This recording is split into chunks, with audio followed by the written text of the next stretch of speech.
So మనమేమో ఈరోజు అదేంటి తెల్లాపరగడ సీతామహాలక్ష్మి గారు మా అత్తయ్య గారు ఆవిడే చిన్నతనంలో ఆవిడ యొక్క జ్ఞాపకాలు అవి తెలుసుకుందాం. సో రాంబాబు మీరు చెప్పండి, అమ్మ అదేంటి ఏదో చెప్పారు అప్పుడు ఆ రోజు, ఏంటది?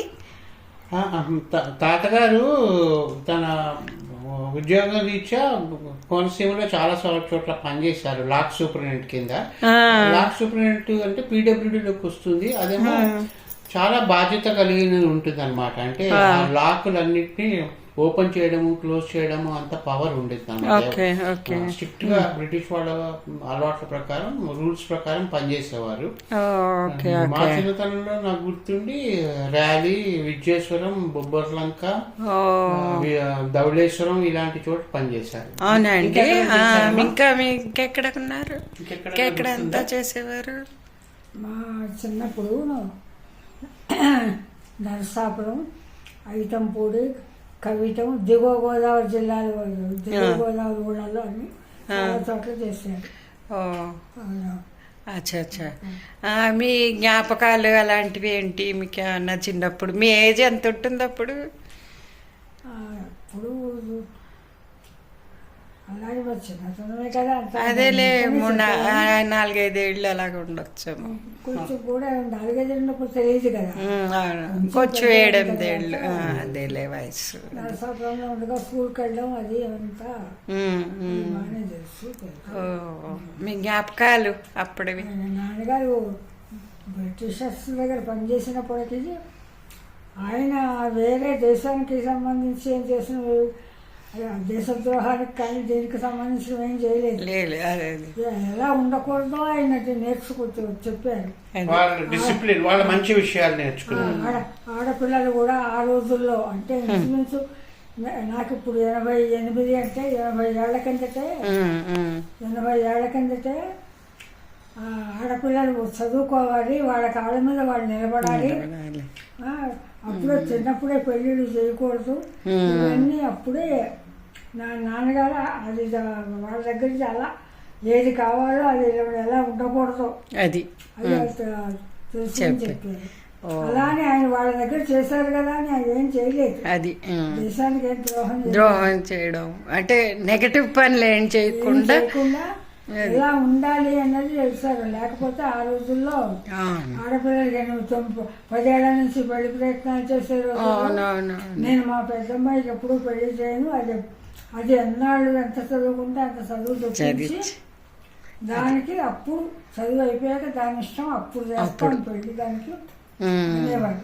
అదే మరి దానికి చదువు చెప్పి అది ఎంత చదువుకుంటే అంత చెప్పిస్తాను అనేవాడు. నాకు కూడా చదువుకోవాలని ఇంట్రెస్ట్.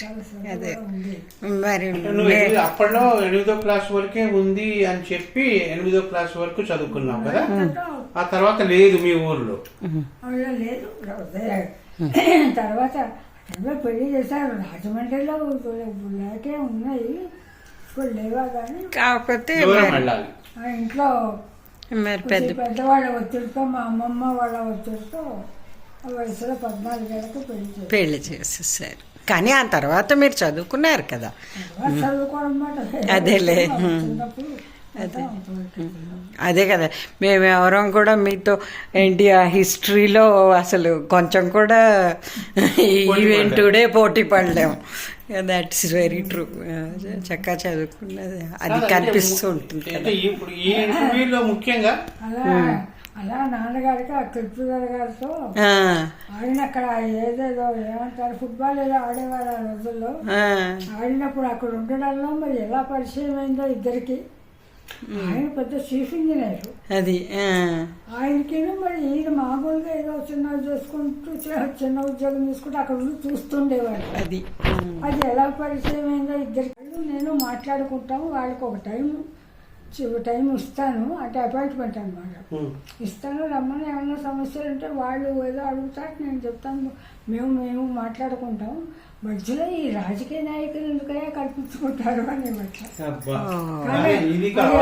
అది నలుగురు అందరూ వినేది కదా, అక్కడ అందరూ చేయడం బాగుండదని చెప్పలేము. పర్వాలేదు పర్లేదు. లేదమ్మా, ఫ్రాంక్ గా చెప్పాలి, ఏం తప్పలేదు. ఇంకోటి ఏంటంటే నువ్వు ఎలా చెప్తావంటే ఆయన తాతగారు కూడా దేశభక్తులు, అప్పుడు ఫ్రీడమ్ అది స్వతంత్ర పోరాటం జరుగుతున్నా కూడా ఈయన భావాలని ఆయన ఎవరు అడగలేదు. మీ ఇంగ్లీష్ వాళ్ళు ఇలా చేశారని ఈయన అనలేదు. వాళ్ళు చేసిన మంచిది ఎడ్యుకేషన్, హెల్త్ గురించి, రైతుల గురించి వాళ్ళు ఎన్ని ఆలోచనలు చేశారో అవి నాకు గుర్తున్నాయి. ఎక్కువ అవి ఉన్నాయి. ఇద్దరు ఒకళ్ళనొకళ్ళు రెస్పెక్ట్ చేసుకునేవారు. అమ్మ చిన్నోటి ద్వారా చెప్పించాలి. అది ఇంకోసారి ఫ్రెష్ గా చేయి. ఇప్పుడు ఏంటంటే అయితే ఆయన ఏదన్నా ఖాళీ ఉంటే ఇప్పిస్తాను, ఎవరిని తీయకూడదు, ఎవరికి చేయకూడదు కదా, నా కోసం బాధపడతాడు. నేను ఏదన్నా ఖాళీ ఉన్నప్పుడు నీకు ఇప్పిస్తాను అంటే అక్కడ వెంకటకృష్ణాపురం అక్కడ ఒక లాక్సూపురంటే పోయాట. పోతే అది అందువల్ల ఆయన ఇప్పించాడు. ఆయన ఇప్పిస్తాడు. అది అంటే ఈ లార్డ్ సూపరింటెండెంట్ బాధ్యతలు ఏముంటాయి అన్నది మన కేశమాయ వీళ్ళు బాగా చెప్పగలుగుతారు. అంటే నీళ్లు రైజ్ చేసి తీయడము, ఇది ఓపెన్ చేయడము, ఇది క్లోజ్ చేయడం, టెక్నికల్ లో చెప్తాం. అదే మీ అన్నయ్య చూపించారు కదా ఆవేళ, చూపించారండి.